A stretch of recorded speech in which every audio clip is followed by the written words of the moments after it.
है खबरों की प्लेट, तैयार है गुड न्यूज का मेन्यू। हेलो, मैं हूं आपके साथ गुंजन।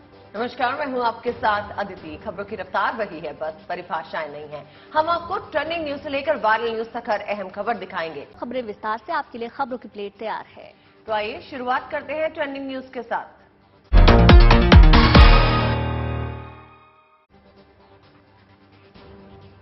गाजियाबाद धर्मांतरण केस में यूपी पुलिस को बड़ी कामयाबी। महाराष्ट्र के रायगढ़ से पकड़ा गया मास्टरमाइंड शहनवाज।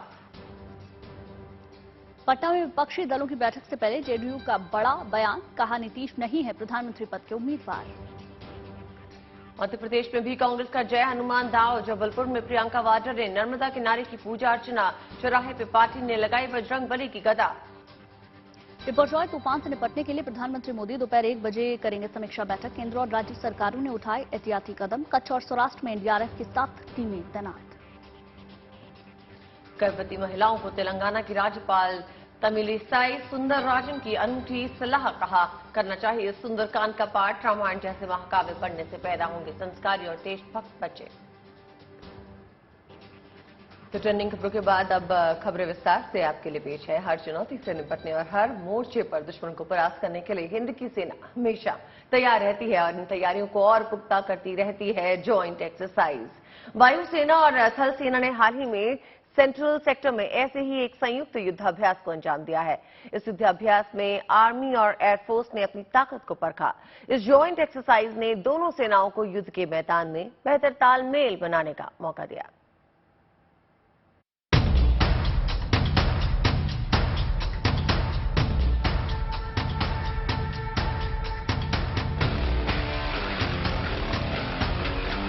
आसमान में हिंद के वायु वीरों का दम।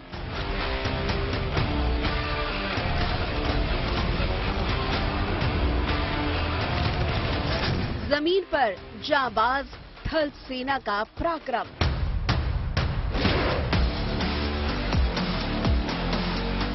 नभ और भूतल में पराक्रम की ये वो जुगलबंदी है जिसके दम पर हिंदुस्तान हर वक्त दुश्मनों की साजिश से महफूज रहता है। भारतीय वायुसेना और थल सेना का ये संयुक्त युद्धाभ्यास भारत के शौर्य का प्रमाण है। सेंट्रल कमांड में सेना के इन दो अहम हिस्सों ने मिलकर जंग की अपनी तैयारियों को परखा। इस ज्वाइंट एक्सरसाइज में वायुसेना के सबसे ताकतवर हवाई लड़ाके शामिल हुए। वायुसेना ने ट्वीट करके इस युद्धाभ्यास की जानकारी दी। हालांकि सुरक्षा के लिहाज से इस युद्धाभ्यास की जगह और तारीख का खुलासा नहीं किया गया है। भारतीय सेना के पास सुखोई 30 MKI और राफेल जैसे अत्याधुनिक फाइटर जेट्स का बेड़ा मौजूद है। मिग और मिराज विमान युद्ध जैसे हालात में दुश्मन पर कहर बनकर आधुनिक तकनीक के दम पर लड़े जाते हैं। भविष्य की जरूरतों को भांपते हुए हिंदुस्तान हर हालात से निपटने के लिए अपनी तैयारियां पुख्ता रखना चाहता है। यही वजह है कि युद्धाभ्यास में फाइटर जेट्स के साथ साथ अब ड्रोन का इस्तेमाल भी किया जा रहा है। इस युद्धाभ्यास में भारत के सबसे आधुनिक रडार सिस्टम की तकनीक भी देखी गई। ये अत्याधुनिक रडार दुश्मन पर कई किलोमीटर दूर से ही पैनी नजर रखने में सक्षम है। एक ट्रक पर फिट होने की वजह से इन्हें कम से कम समय में कहीं भी ले जाया जा सकता है। एक बार ये युद्ध के मैदान के करीब पहुंच जाए तो दुश्मन की कोई भी हरकत इनकी नजरों से बच नहीं पाती। इस युद्धाभ्यास से साबित हो गया कि हिंद की सेना दुश्मनों को धूल चटाने के लिए हर वक्त तैयार है। दुश्मन जमीन के रास्ते साजिश रचे या आसमान से, हिंदुस्तान की सेना हर मोर्चे पर दुश्मनों को परास्त करने का दम रखती है। यही वो ताकत है जिसके दम पर हिंदुस्तान की सरहदें हर वक्त महफूज रहती हैं। Bureau report, good news today.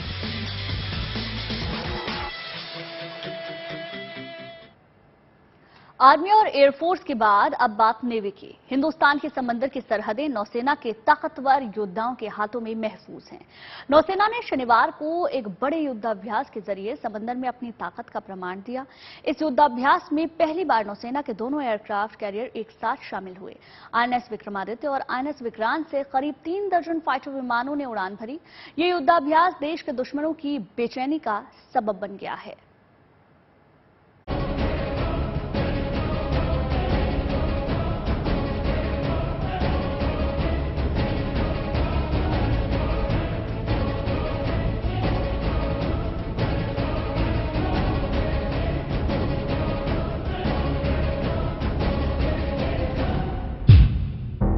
अरब सागर में नौसेना ने चीन को चौंकाया। अरब सागर से नेवी का चीन को संदेश, हिमाकत की तो खैर नहीं।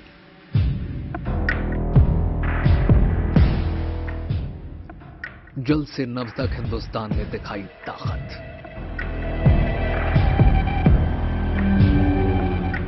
पैंतीस फाइटर प्लेन के साथ दिखे भारत के 2 बाहुबली।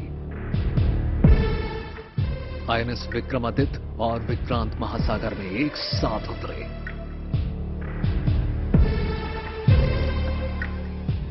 फाइटर जेट्स का हवा तो सबमरीन्स का पानी में शक्ति प्रदर्शन। अरब सागर की लहरों में शनिवार को अलग गर्जना महसूस की गई होगी। 2 एयरक्राफ्ट कैरियर के साथ भारतीय नौसेना की दहाड़ चीन के कानों तक जरूर पहुंची होगी। आईएनएस विक्रमादित्य और आईएनएस विक्रांत की अगुवाई में नेवी की एक पूरी टुकड़ी युद्धाभ्यास में जुटी थी। किसी क्षेत्र में सेना जब फ्लैग मार्च करती है तो वो उपद्रवियों को ये एहसास दिलाने के लिए होता है कि बॉस हम हैं। अरब सागर से शनिवार को भारत ने चीन को यही संदेश दिया। तस्वीरें देखिए, 2 एयरक्राफ्ट कैरियर सबसे आगे, पीछे युद्धपोत, पनडुब्बियां और 35 से ज्यादा एयरक्राफ्ट की पूरी फौज। पहली बार आईएनएस विक्रमादित्य और आईएनएस विक्रांत एक साथ आए। इनकी धमक से ड्रैगन का सीना कांप गया होगा। ये कैरियर एक तरह से समुद्र में तैरते एयरफील्ड हैं। जरूरत पड़े तो उन्हें कहीं भी पोजीशन कर हवाई ऑपरेशंस को अंजाम दिया जा सकता है। युद्धाभ्यास में 2 कैरियर बैटल ग्रुप चल रहे थे। एक की कमान रूसी मूल के आईएनएस विक्रमादित्य के पास थी तो दूसरे को आईएनएस विक्रांत लीड कर रहा था। दोनों कैरियर करीब 44,000 टन वजनी है। ये समुद्र में तैरते संप्रभु क्षेत्र हैं। पहली बार अरब सागर में दोनों साथ चले तो नेवी की ठसक अलग ही महसूस हुई। आपको बता दें कि क्या होते हैं कैरियर बैटल ग्रुप्स यानी सीबीजी। कैरियर बैटल ग्रुप एक तरह का तैरता एयरबेस है। ये दिन भर में 400 से 500 नॉटिकल मील की दूरी तय कर सकते हैं। इन पर मौजूद फाइटर जेट्स और हेलीकॉप्टर्स आपस में आसपास के 200 नॉटिकल मील एरिया का चप्पा छान सकते हैं।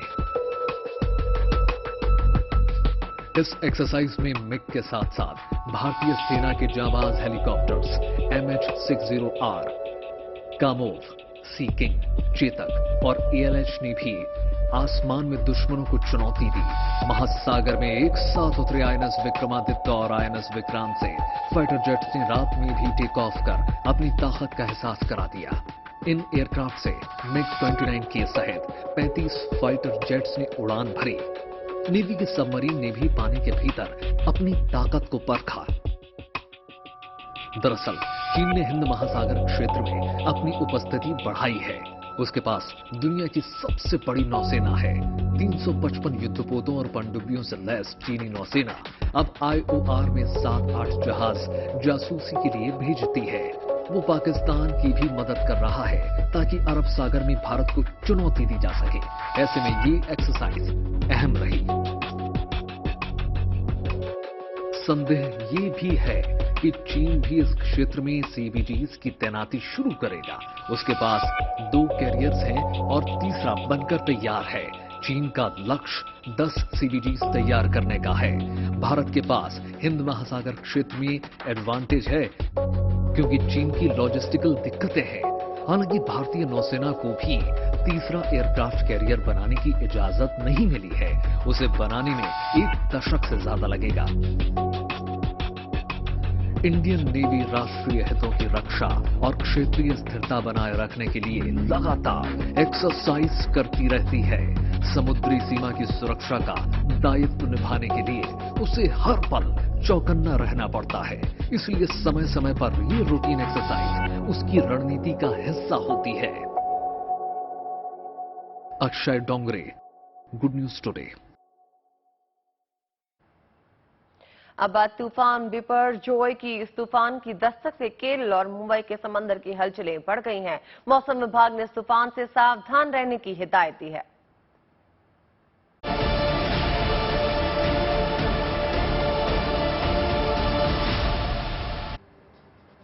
तो जैसा कि हमने आपको बताया, बिपरजॉय की तूफान जो है वो तेजी से आगे बढ़ रहा है। गुजरात और महाराष्ट्र की धड़कनें अब बढ़ी हुई हैं। गुजरात में मौसम विभाग ने आने वाले दिनों में बिपरजॉय के गंभीर चक्रवाती तूफान में बदलने की चेतावनी दी है।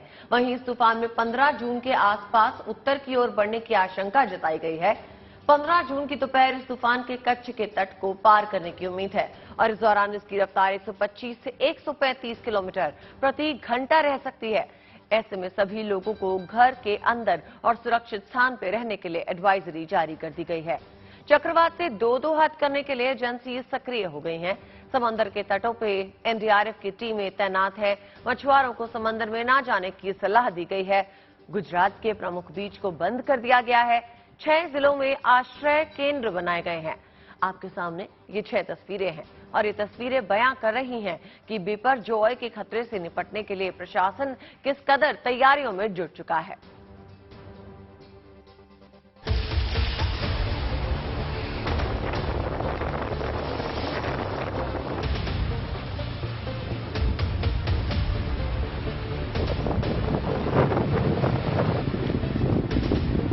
कहीं ऊंची लहरें, कहीं तेज हवाएं, तो कहीं समंदर किनारों पर पसरी खामोशी को चीरती लहर।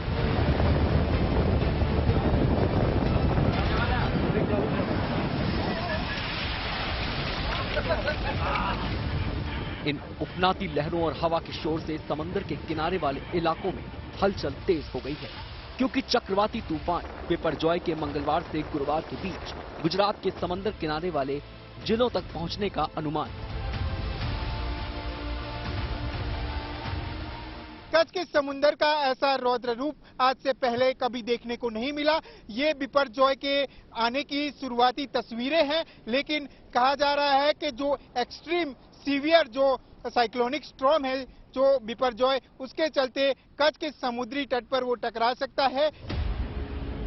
13 से 15 जून के बीच भारी बारिश और तेज हवाओं से कच्छ, जामनगर, मोरबी, गिर सोमनाथ, पोरबंदर और द्वारिका जिलों के प्रभावित होने की आशंका है और ये धीरे धीरे नॉर्थ की दिशा में बढ़ने का हमारा पूर्वानुमान है और 15 तारीख दोपहर से पहले दोपहर तक कच्छ एरिया में ये तट को पार करेगा। ऐसे में तूफान से बचाव की तैयारियां भी तेज कर दी गई हैं। केंद्र शासित प्रदेश दमन में कोस्ट गार्ड के जवानों ने मॉक ड्रिल की, जिसके जरिए तूफान से निपटने की तैयारियों को परखा गया। इस मॉक ड्रिल के दौरान समुद्र की उफनाती लहरों पर एक नाव हिचकोले खाती थी। फिर कोस्ट गार्ड के जवान हेलीकॉप्टर के जरिए उस हिचकोले खाती नाव की तरफ बढ़ते दिखे। फिर हेलीकॉप्टर से रस्सी फेंककर नाव में सवार लोगों को बचाया गया।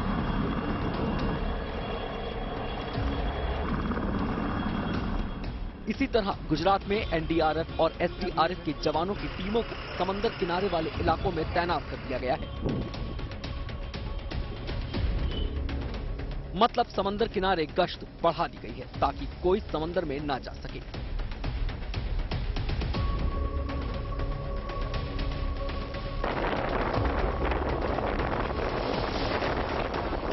साथ ही मछुआरों को भी समंदर से दूर रहने की हिदायत दी गई है और जो मछुआरे समंदर में मछली पकड़ने गए हैं उन्हें भी वापस बुलाया जा रहा है। कई जिलों में लोगों के लिए शेल्टर होम भी बना दिए गए हैं ताकि जरूरत पड़ने पर लोगों को वहां पहुंचाया जा सके। कल ही शिवराजपुर बीच, गोमती घाट सब जगह पुलिस बंदोबस्त रख दिया गया है। द्वारका ओखा फेरी बोट सर्विसेज बंद कर गई है। तकरीबन 4000 जितने लोगों को हमने आइडेंटिफाई किया है जो साइक्लोन से ज़्यादा अफेक्टेड हो सकते हैं। चक्रवाती तूफान बिपरजॉय को देखते हुए कच्छ जिले के जखौ बंदरगाह को खाली करवा दिया गया है। वहां समंदर किनारे नावों को खड़ा करवा दिया गया है। नावों को रस्सियों की मदद से मजबूती से बांधा गया है। जो मछुआरे हैं, मछुआरे सब व्यवस्थित बोटों को रख के खुद के गांव चले गए हैं। इसी बीच दीनदयाल बंदरगाह प्रशासन ने एक वीडियो जारी किया और अपनी तैयारियों के बारे में बताया। वहां भी नाव और दूसरे छोटे जहाजों को रस्सियों से बांध दिया गया है। शिप के मालिक और कर्मचारियों को अलर्ट रहने को कहा गया है। इसी बीच केंद्र और राज्य सरकार भी मौसम की चाल पर बारीकी से नजर बनाए हुए है। कौशिक के साथ bureau report, good news today. Varanasi में G20 समूह के मंत्रियों की बैठक में शामिल होने पहुंचे प्रतिनिधियों का प्रधानमंत्री मोदी ने वीडियो कॉन्फ्रेंसिंग के जरिए स्वागत किया। प्रधानमंत्री मोदी ने G20 समूह के मंत्रियों को संबोधित करते हुए कहा कि काशी सदियों से ज्ञान, चर्चा, संस्कृति और आध्यात्म का केंद्र रही है। मोदी ने इस मौके पर कहा कि काशी में भारत की विविधतापूर्ण विरासत का सार है और ये देश के सभी हिस्सों के लोगों के लिए मिलन बिंदु के तौर पर काम करता है। इस मौके पर विदेशी मेहमानों का स्वागत करने के लिए भारत के विदेश मंत्री एस जयशंकर वाराणसी भी पहुंचे हुए हैं। Kashi has been a centre of knowledge, discussion, debate, culture and spirituality for centuries. It has the essence of India's diverse heritage and serve as a convergence point for people from all parts of the country. Varanasi में कल G20 के development ministers का भव्य स्वागत किया गया। इन विदेशी मेहमानों की अगवानी के लिए काशी को खूबसूरत ढंग से सजाया गया है। बनारस के घाटों की रौनक तो देखते ही बन रही है। डेलीगेट्स ने गंगा में क्रूज की सवारी के साथ साथ मशहूर गंगा आरती का भी आनंद लिया।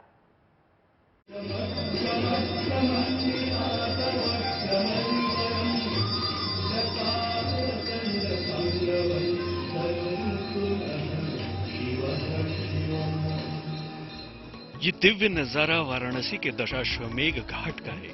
हालांकि ये नजारा काशी के लिए आम है, लेकिन ये खास इसलिए हो गया क्योंकि इस दिव्य नजारे का आनंद लेने के लिए दुनिया के 20 देशों के प्रतिनिधि मौजूद थे।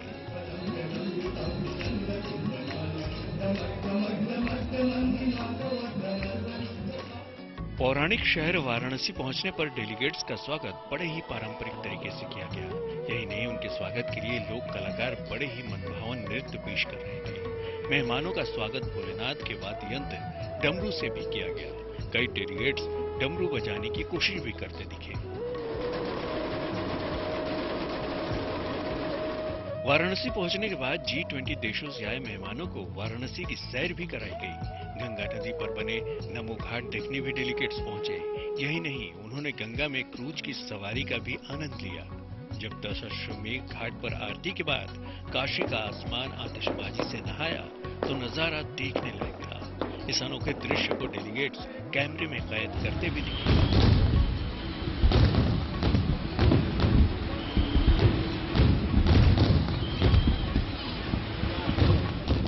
13 जून तक चलने वाले इस समारोह के लिए वाराणसी का श्रृंगार भी भव्य तरीके से किया गया है ताकि महादेव की नगरी की महत्ता दुनिया तक पहुंच सके। वाराणसी में G20 देशों के डेवलपमेंट मिनिस्टर्स की बैठक हो रही है जो 13 जून तक चलेगी। इस बैठक की अध्यक्षता विदेश मंत्री एस जयशंकर कर रहे हैं। इस बैठक में कई खास मुद्दों पर दुनिया के 20 देशों के प्रतिनिधि विचार विमर्श करेंगे।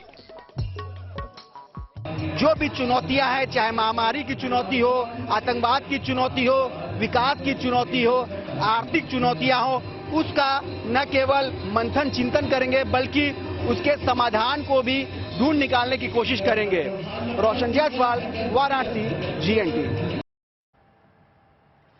सोमवार को यूपी के मुख्यमंत्री वाराणसी के काशी विश्वनाथ मंदिर पहुंचे। उन्होंने मंदिर में पूजा अर्चना की। वैसे तो सीएम योगी आदित्यनाथ कई बार बाबा विश्वनाथ के दर्शन पूजन अर्चन के लिए आते रहते हैं, लेकिन इन दिनों वाराणसी में G20 विकास मंत्रियों की बैठक भी जारी है। तो सारी व्यवस्थाओं को दुरुस्त कराने के बीच कुछ वक्त निकालकर योगी आदित्यनाथ काशी विश्वनाथ मंदिर भी पहुंचे और बाबा के दर्शन किए। बता दें कि इस बार G20 बैठक की भारत नुमाइंदगी कर रहा है। वाराणसी में बैठक 11 जून से शुरू हो चुकी है, जो कि 13 जून तक चलेगी। केंद्रीय विदेश मंत्री एस जयशंकर भी इस बैठक की अध्यक्षता कर रहे हैं। और ये तस्वीरें उस दौरान की हैं जब योगी आदित्यनाथ काशी विश्वनाथ के दर पर पहुंचे और वहां पर उन्होंने पूजा अर्चना की। पहली बार राजकीय अतिथि के तौर पर अमेरिका जा रहे प्रधानमंत्री मोदी के स्वागत के लिए जोरदार तैयारियां चल रही हैं। अमेरिका में रहने वाले भारतीय समुदाय के लोग देश के प्रधानमंत्री को स्टेट गेस्ट का दर्जा मिलने से गौरवान्वित महसूस कर रहे हैं। अमेरिका में रेस्टोरेंट चलाने वाले एक भारतीय ने प्रधानमंत्री मोदी के नाम से एक थाली शुरू कर दी है।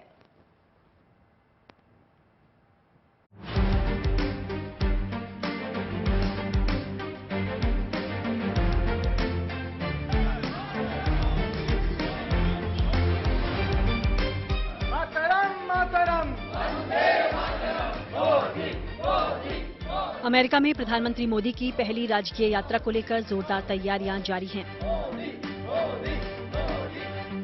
पीएम मोदी राजकीय अतिथि बनकर 21 से 24 जून तक अमेरिका की यात्रा पर रहेंगे। अमेरिका में रहने वाले भारतीय समुदाय के लोग प्रधानमंत्री मोदी की इस राजकीय यात्रा को लेकर खासे उत्साहित हैं। मैं ये देख रहा हूं कि मोदी जी जितनी बार आए 2014 से इंडियन कम्युनिटी में यूनिटी बढ़ रही है, एक्साइटेड हो रहे हैं लोग।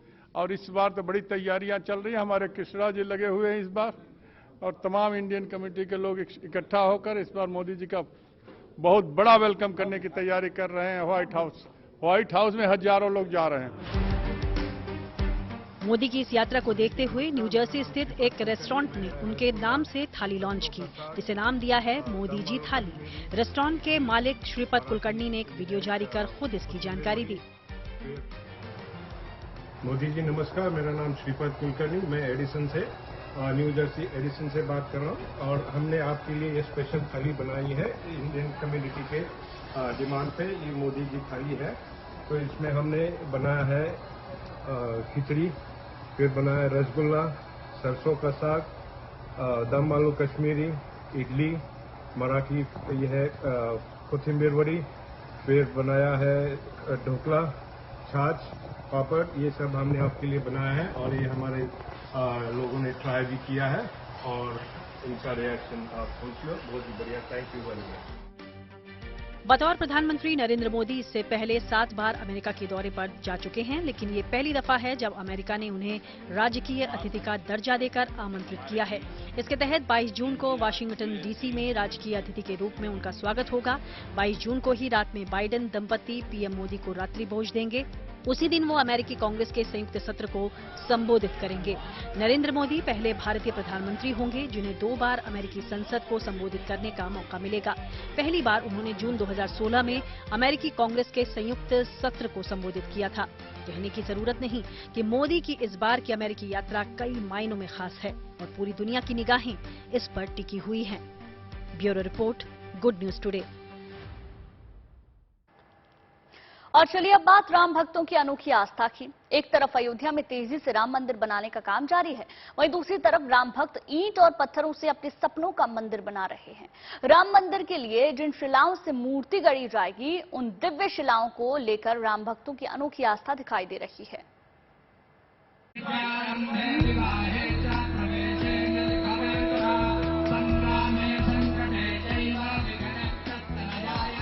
कहते हैं राम से बड़ा है राम का नाम, और राम नगरी अयोध्या के कण-कण में राम का नाम और राम धुन रची बसी है। अब जरा राम भक्तों की इन अनोखी तस्वीरों को देखिए, जहां राम भक्त ईंट और पत्थरों के टुकड़ों से अपने सपनों का मंदिर बनाने में जुटे हुए हैं। अयोध्या पहुंचे राम भक्त कार सेवकपुरम में रखी इन दिव्य शिलाओं की परिक्रमा करते हैं। कोई इन पर फूल चढ़ाता है तो कोई तिलक लगाता है। कुछ श्रद्धालु अपने साथ लाई ईंट और पत्थरों के टुकड़ों से अपने सपनों का मंदिर भी बनाते हैं। एक के ऊपर एक जितने पत्थर के टुकड़े रखे जाते हैं, उतने मंजिल के सपनों के महल की कामना की जाती है। तो कुछ लोग अपनी जैसी जिसकी इच्छा, कोई ईंट लेके आता है तो वहीं रख करके उस पर प्रणाम कर लेता है, रख देता उसके ऊपर। एक भावना है व्यक्ति की, वो भावना किस रूप में प्रकट करना चाहता है, तो उसकी जो भी इच्छा होती है हम उसका स्वागत करते हैं। अयोध्या के राम कार सेवकपुरम में इसी तरह आस्था के रंग बिखरे हुए नजर आते हैं, जहां राम भक्त अलग अलग तरीकों से अपनी भावनाओं का इजहार करते दिख जाएंगे। ये विश्वास है आने वाले आदमी का, दर्शनार्थी का जो है विश्वास है, वो विश्वास हर चीज में प्रकट कर सकता है। फूल की माला दे करके, प्रसाद दे करके, ईंट रख करके, कुछ भी करके, वो उनके एक आस्था है कि हृदय के भाव है, वो किस रूप में प्रकट कर दे व्यक्ति। असल में कार सेवकपुरम में नेपाल, कर्नाटक, राजस्थान और दूसरी जगहों से आई शिलाओं को रखा गया है। बताया गया है कि इन शिलाओं से राम मंदिर के लिए मूर्तियां गढ़ी जाएंगी और इसीलिए राम भक्तों में इन दिव्य शिलाओं के प्रति अनोखी आस्था दिखाई दे रही है। Balbir Singh, Ayodhya, good news today. बात फिलीपींस की करते हैं। फिलीपींस के पूर्वोत्तर अल्बे प्रांत में एक मायोन ज्वालामुखी में इन दिनों जबरदस्त हलचल मची है। खतरे को देखते हुए शनिवार को 6000 से अधिक लोगों को आसपास के इलाकों में सुरक्षित निकाल लिया गया। तस्वीरों में धधकते हुए लावा को आप देख सकते हैं। इससे खतरे का अंदाजा लगाया जा सकता है, इसलिए मायोन ज्वालामुखी के 6 किलोमीटर के दायरे के ग्रामीण कस्बों को खाली करा लिया गया है। जानकारी के मुताबिक मायोन ज्वालामुखी से राख निकल रही है और वो सक्रिय हो गया है। आशंका आने वाले तूफान की भी है, जिसमें मानसून की बारिश एक और खतरा पैदा कर सकती है।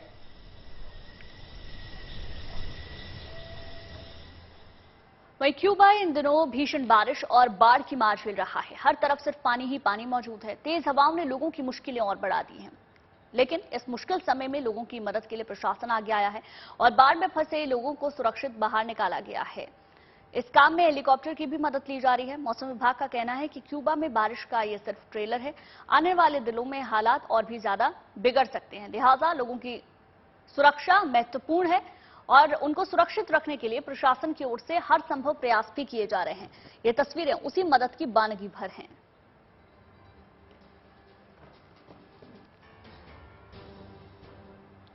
चिलचिलाती गर्मी और मूसलाधार बारिश की चुनौतियों के बीच सड़क किनारे बैठकर ईमानदारी से अपनी आजीविका चलाने वाले श्रमवीरों के लिए लोकसभा अध्यक्ष ओम बिरला ने शीतल छांव अभियान का शुभारंभ किया है। यूपी के इटावा और सुल्तानपुर क्षेत्र में सड़क किनारे बैठकर कारोबार चलाने वाले श्रमवीरों को ओम बिरला ने छाते भेंट किए। इस दौरान उन्होंने इन कामगारों से उनका दुख दर्द भी साझा किया। लोकसभा अध्यक्ष ने इस दौरान इन कामगारों को कारोबार बढ़ाने के लिए बैंक लोन दिलाने का भरोसा दिया। ओम बिरला की इस पहल से ये श्रमवीर खासे खुश नजर आए।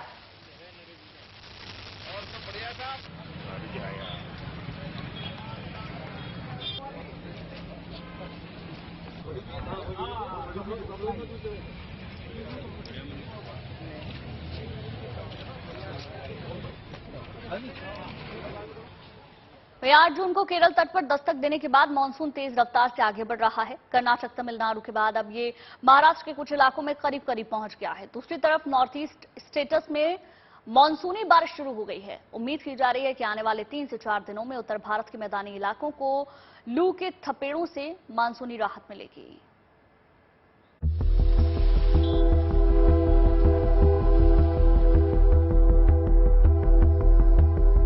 8 जून को केरल तट पर दस्तक देने के बाद मानसून तेजी से भारत में अपने पैर पसार रहा है।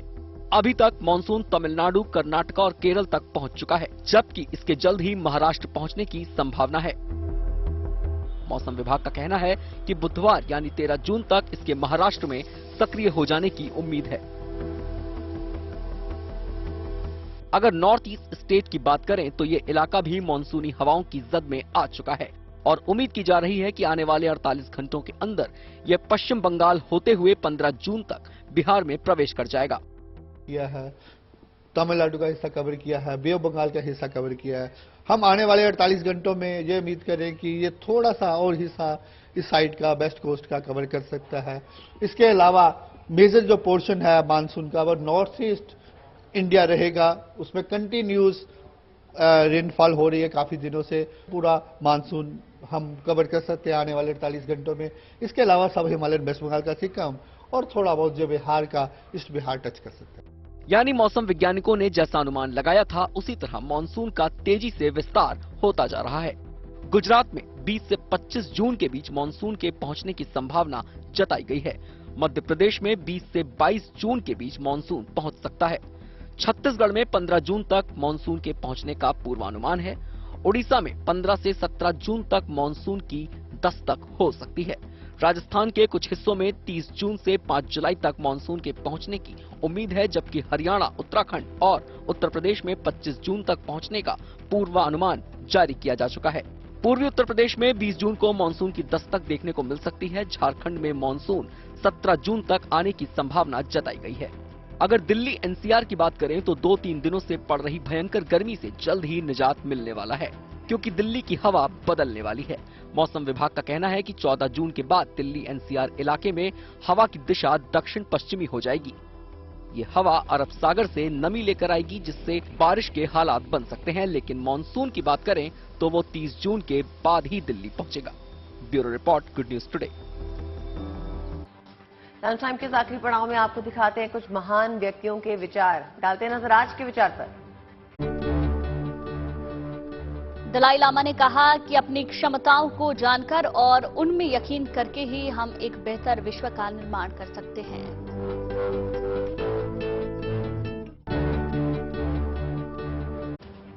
उम्मीद करते हैं खबरों के इस लंच टाइम में आपको पेट भर जानकारियां मिल गई होंगी।